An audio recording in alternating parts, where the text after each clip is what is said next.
लोग अक्सर मुझसे पूछते हैं कि मन से डर को कैसे निकालें। डर एक ऐसी भावना है जो सबके अंदर कभी ना कभी वो महसूस करते हैं। किसी ना किसी चीज़ से, किसी ना किसी व्यक्ति से, किसी ना किसी परिस्थिति में हर व्यक्ति को डर लगता है। और जब भी हमें डर लगता है तो उस समय हमारे अंदर तनाव वाले केमिकल रिलीज़ होते हैं और फिर हमारे अंदर एक फाइट एंड फ्लाइट मैकेनिज्म होता है, यानी कि या तो उस परिस्थिति का सामना करो या उस परिस्थिति को अवॉइड कर दो, वहाँ से चले जाओ। ये नेचुरली हमारे अंदर एक डिफेंस मैकेनिज्म जो हमें उस समय डर से बचाना चाहता है वो एक्टिव हो जाता है। हमें समझना होगा कि फियर एक नेचुरल इमोशन है। ऐसा नहीं हो सकता कि आप किसी भी सिचुएशन में कभी भी ना डरें। मतलब डर को ज़ीरो नहीं किया जा सकता। डर को क्या, किसी भी इमोशन को ज़ीरो नहीं किया जा सकता, लेकिन हर इमोशन को अपने अंदर बैलेंस किया जा सकता है। और फियर को आप कम से कम ट्रिगर होने दें, क्योंकि जब भी किसी इंसान में डर लगता है उसको, तो कोई ना कोई उसको इंटरनल थ्रेट मिलता है या फिर कोई एक्सटर्नल उसको थ्रेट मिलता है। यानी कि उसके अंदर कोई ना कोई ऐसा ट्रिगर बाहर से आ जाता है। जैसे सपोज़ कीजिए उसे किसी पर्सन से डर लगता है, जैसे बच्चे को अगर उसे डर लगता है अपने फादर से, तो फादर घर में एंटर करे तो उसको एक ट्रिगर मिला कि पापा आ गए हैं, और अब उसके अंदर वो डर वाली फीलिंग है। वो कुछ भी शैतानी कर रहा था लेकिन अब वो बुक लेकर बैठ गया है। तो ये क्या हुआ, एक फियर का ट्रिगर मिलते ही उसके अंदर रिस्पॉन्स आया। वो नहीं चाहता, क्योंकि वो पापा से डरता है तो वो नहीं चाहता कि पापा उसे डांटें या शैतानी करता हुआ देखें। वो इसलिए अपने आप के बचाव के लिए उसने एक एक्शन लिया। तो जब भी हमारे अंदर कोई इमोशन होता है तो उससे जुड़ा हुआ एक एक्शन भी होता है। अब इस बात पर डिपेंड करेगा कि आपको डर किस चीज़ से लग रहा है, किस सिचुएशन में लग रहा है, किस पर्सन से लग रहा है, या सिर्फ कुछ थॉट्स हैं जो आपको डरा रही हैं, या फिर आपकी सिर्फ एक अजम्पशन है जो आपको डरा रही है। क्योंकि एक तो होते हैं वास्तविक डर और एक होते हैं हमारी मन की कल्पना के डर। आजकल लोगों को वास्तविक डर कम है, उनको कल्पनाओं के डर ज़्यादा है। अपने आप ही लोग अपने मन में ऐसी ऐसी कल्पनाएं बुन लेते हैं जिससे वो डरते रहते हैं। चाहे वो दूसरों के जीवन से तुलना कर कर अपने ही कुछ दिमाग में बात बैठा ली है, उससे डरते रहते हैं। आजकल लोगों को फियर ऑफ मिसिंग आउट सबसे ज़्यादा है। सोशल मीडिया का ज़माना है, तो लोग दूसरों का लाइफस्टाइल जो सोशल मीडिया पे दिखाया जाता है उसको देखते हैं और उसको रियल मान लेते हैं। जैसे अखबार में छपी हुई खबरें सुबह चाय के साथ पीकर सच मान ली जाती हैं, चाहे उनकी वास्तविकता उतनी हो या उसमें कुछ बड़ा चढ़ाकर हो, लेकिन उसको सच मान लिया जाता है। बिल्कुल इसी तरीके से सोशल मीडिया की लाइफ को पूरी तरीके से सच मान लिया जाता है और उसकी वजह से लोगों में इनसिक्योरिटीज़ बढ़ती हैं। तो उनके अंदर अपनी वहाँ पर थॉट्स की चेंज शुरू होती हैं और उनके अपने इमेजिनरी फियर्स डेवलप होना स्टार्ट हो जाते हैं। हम ही पीछे रह गए हैं, दूसरे लोग तो बहुत ज़्यादा मज़े कर रहे हैं। अपनी लाइफ से कंपैरिजन कर करके उनको इनसिक्योरिटी, फियर डेवलप कर लेते हैं। तो फियर, चाहे आपका एक्सटर्नल रियल फियर हो या आपके मन का फियर हो, वो कॉन्टीन्यूसली आपके अंदर स्ट्रेस हार्मोन्स रिलीज होते रहते हैं। और जब आपके अंदर स्ट्रेस हार्मोन्स का सिक्रीशन हद से ज़्यादा बढ़ जाता है तो फिर उस कंडीशन में क्या होता है, आप हमेशा एक फाइट फ्लाइट मैकेनिज्म में रहते हैं। मतलब आपके अंदर एक कॉन्फ्लिक्ट सा बना रहता है, आप बेचैन से, रेस्टलेस से रहते हैं और आपको बहुत परेशानी सी रहती है। वो आपकी नींद भी डिस्टर्ब कर देता है, आपको एंग्जाइटी का शिकार भी बना सकता है। बार बार लोगों में आजकल सोशल मीडिया को बार बार चेक करने की आदत, बार बार कुछ ना कुछ एक काम को छोड़कर दूसरे काम में लग जाने की आदतें बहुत ज़्यादा नोटिस की जा रही हैं। उनको बिना किसी स्पेसिफिक रीज़न के भी एक हार्ट बीट ज़्यादा उनकी चलना, या फिर उनका ब्रीदिंग पैटर्न एकदम से शैलो हो जाना, सांसें उथली उथली सी आना, या कई बार उनको चोकिंग सेंसेशन, बिना बात के रोना, ये सब कुछ इंटरनल इमेजिनरी फियर्स की वजह से ज़्यादा हो रहा है लोगों को। लोगों की लाइफ में इतना एक्टिव स्ट्रेस नहीं है जितना उनका पैसिव स्ट्रेस अंदर अंदर चलता रहता है। सो यहाँ पर हमें समझने वाली बात यह है कि फियर चाहे एक रियल सिचुएशन में कुछ हुआ है उसकी वजह से आ रहा है, आपको कोई ट्रिगर मिला, या आपके अंदर आपके कुछ इमेजिनरी थॉट्स की वजह से, आपके कुछ असम्पशंस की वजह से आ रहा है, आप ही हैं जो उसे हैंडल करेंगे और उस फियर को अपने अंदर से रिलीज़ करेंगे। कुछ फियर ऐसे होते हैं जो रियलिस्टिक होते हैं, जिनसे वास्तव में डरना है। अब जैसे कोविड का टाइम आया था तो डरना स्वाभाविक है। अगर आपके अंदर वो डर नहीं होगा तो आप एक नासमझ बच्चे की तरह कहीं भी कुछ भी छू लेंगे, किसी भी ऐसे एक्सपोजर में चले जाएंगे जहाँ पर आप उस वायरस को कैच कर लेंगे और आपको भी नुकसान होगा, आपके परिवार को भी नुकसान होगा। तो एक रियलिस्टिक कंडीशन थी जिससे डरना ज़रूरी है। सो हमें पहले अपनी अंडरस्टैंडिंग चेंज करनी है कि फियर हमेशा बुरा नहीं होता। हमें समझना है कि किस चीज़ का जो फियर है हमें उसका मतलब मैसेज क्या है।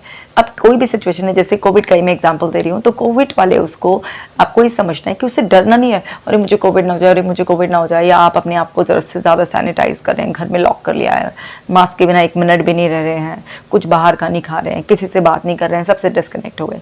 ये मतलब नहीं है। इसका मतलब ये है कि ओके, ये सिचुएशन में ये रिस्क है। अब इस रिस्क को मिनिमाइज कैसे किया जा सकता है, इसके सॉल्यूशन सोचिए। क्योंकि फियर या किसी भी चीज़ को ज़ीरो नहीं किया जा सकता। हमेशा उस रिस्क को, जो उस खतरे से आपको डर लग रहा है, उसे मिनिमाइज किया जा सकता है। तो वहाँ पर एक मैसेज होता है किसी भी रियल फियर में भी कि आप सॉल्यूशंस पर फोकस हो। आप देखो कि आप अपने आप को इस परिस्थिति में बचाने के लिए क्या कर सकते हैं। तो वहाँ पर जब आप अपना ध्यान अपने आप को कैसे प्रोटेक्ट किया जा सकता है, क्या क्या आपको स्टेप्स लेने हैं, सॉल्यूशंस की तरफ आप फोकस कर देते हैं, तो फियर का लेवल डाउन चला जाता है। जो स्ट्रेस हार्मोन्स बड़ी तेज़ी से आपके अंदर रिलीज हो रहे होते हैं वो कम हो जाते हैं। और आपके अंदर जैसे आप सॉल्यूशंस लिखते हैं, अपना सेफ्टी प्लान तैयार करते हैं, तो आपके अंदर सिक्योरिटी वाले हैप्पी हार्मोन्स का सिक्रीशन बढ़ने लग जाता है। तो उससे आपका जो फियर है वो रेंज में चला जाता है, क्योंकि फियर ज़रूरी है। ऐसे ही अब जो इमेजिनरी फियर है उसका क्या करें। चलो रियलिस्टिक फियर का तो ऐसे कर लिया। इमेजिनरी फियर को आपको डिस्प्यूट करना है। आपकी जो अपनी असम्पशंस हैं वो आपको डिस्प्यूट करनी है, लिखना है कि ये जो मुझे लग रहा है इस क्या फैक्ट्स इसको सपोर्ट कर रहे हैं, इसमें वास्तविकता क्या है। देखिए ना, अगर सपोज कीजिए आपके यहाँ पर कोई गन रखते हैं तो आप क्या, मैं भी डर जाऊंगी, है ना। हमें लगेगा कि बस एक ट्रिगर मिले और हम गए। लेकिन वहीं पर आपको पता चले नकली है नकली, कोई ऐसे आया आपको और ऐसे चिल्लाते हुए बोले डर मत, नकली है नकली, तो आप तुरंत जो डर रहे थे, आपकी सांसें बड़ी ऐसी ऊपर नीचे हो रही थी, एकदम से आप में जाना चाहिए, आप कहेंगे अच्छा मुझे डराने की कोशिश कर रहा है, आप एक उल्टे हाथ थप्पड़ लगाएंगे उसे। क्यों? क्योंकि आपको पता चल गया कि नकली है, कुछ नहीं है इसमें रिस्क।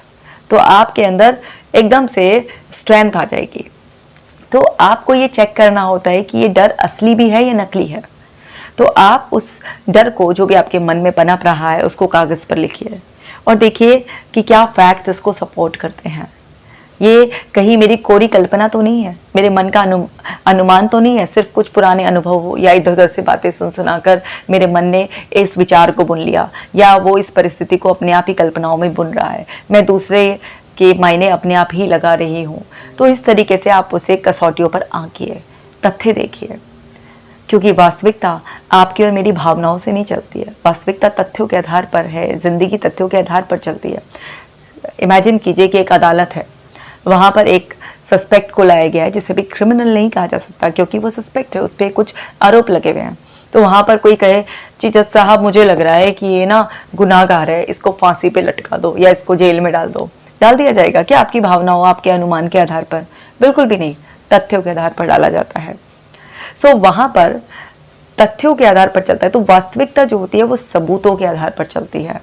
अब यहाँ पर कुछ लोग ये बात सुनकर ही बोलेंगे मैडम अदालत का एग्जाम्पल दे रही हैं आप, अदालत में तो झूठे सबूत में भी जो है ना लोगों को सजा हो जाती है, और कुछ लोग जो सच्ची में वो होते हैं तो उनके सबूतों में हेर फेर कर कर भी जो है ना इस तरीके से हो जाता है, या कुछ लोगों के सबूत मिटा दिए जाते हैं। ये एग्जाम्पल का मतलब उस बहस में पढ़ना नहीं था कि क्या हो रहा है हमारी अदालतों में। इस एग्जाम्पल का सिर्फ ये मतलब था आपको समझाना कि आपको वास्तविक जो तथ्य हैं उसके आधार पर ही अपने डर को आंकना पड़ेगा। यही एक तरीका है कि तब आप उसे फेस करने के लिए तैयार हो जाएंगे, क्योंकि किसी भी डर को खत्म करने का एकमात्र तरीका है और वो है उस फियर को फेस करना। अब फेस करने से पहले आपको अपने आप को मेंटली प्रिपेयर तो करना पड़ेगा ना। तो ये उसके पहले की प्रिपरेशन है कि उसके फैक्ट्स को चेक किया जाए कि क्या तथ्य हैं जिसके आधार पर मुझे ये इतना रियल लग रहा है, कहीं ये मेरी कोरी भावना तो नहीं है।